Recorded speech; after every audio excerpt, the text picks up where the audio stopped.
calculer le montant de votre retraite.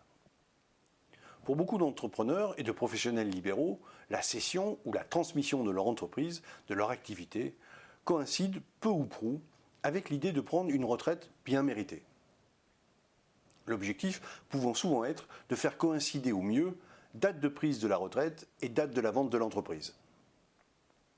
Malheureusement, beaucoup d'entre eux ne savent pas exactement quand ils pourront prendre leur retraite, combien ils toucheront et parfois même à qui s'adresser pour trouver la réponse à ces questions. Dans ce domaine, comme dans d'autres, bénéficier de bonnes informations peut s'avérer vital, non seulement pour optimiser votre retraite, mais peut aussi avoir des conséquences sur la fiscalité des plus-values de la revente de votre activité ou de votre patientèle. Ainsi, tout commence par un bilan retraite. Certes, me direz-vous, mais un bilan retraite, ça sert à quoi? À répondre de manière précise aux questions suivantes. À quelle date pourrais-je partir à la retraite? À taux plein ou avec un abattement viager? Quel sera le montant de mes retraites? En cas de décès, quel montant est reversible à mon conjoint marié et ou à mon ex-conjoint? Oui, mais où trouver ces informations? Vous en possédez sûrement déjà certaines. Dans le relevé de situation individuelle que vous recevez tous les 5 ans à partir de 35 ans. Il résume l'ensemble des droits acquis dans les caisses de retraite obligatoires, salariés, travailleurs indépendants. Dans les relevés des retraites facultatives et personnelles auxquelles vous avez cotisé.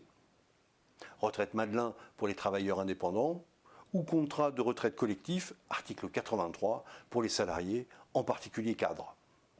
Si vous ne retrouvez pas le relevé de situation individuelle, vous pouvez vous connecter sur www.info-retraite.fr. Ce site est une mine d'informations auxquelles vous pourrez vous référer. Le site www.marel.fr vous permet également de faire des simulations sur votre âge de départ à la retraite à taux plein, le montant de votre pension à cette date selon les différentes hypothèses d'évolution de vos revenus, les incidences si vous partez plus tôt ou plus tard. Mais vous pouvez également vous connecter sur le site internet de votre caisse de retraite de travailleurs indépendants, comme www.rsi.fr pour les commerçants et les artisans, ou votre caisse de retraite de libéral, comme la CARMF, la CIPAV, la Carpenco, la CAVEC, etc. Ces sites ont fait de réels efforts pour vous permettre d'estimer à l'avance votre future retraite, et vous pourrez même demander un entretien information retraite.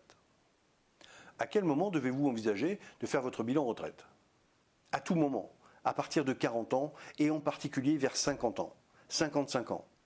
Et surtout 3 ans au moins avant de prendre votre retraite. Encore une fois, le maître mot est anticiper. Mais il est utile aussi de connaître certaines astuces. Pour les hommes, les périodes de service militaire comptent. Pour les femmes, le fait d'avoir eu des enfants valide des droits.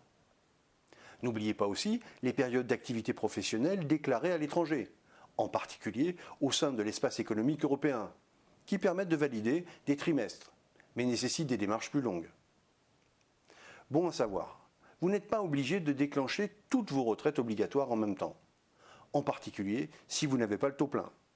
Ça peut être le cas dans le cadre d'une optimisation fiscale de la cession. Par ailleurs, le cumul emploi-retraite, sous condition, peut vous intéresser. Question importante.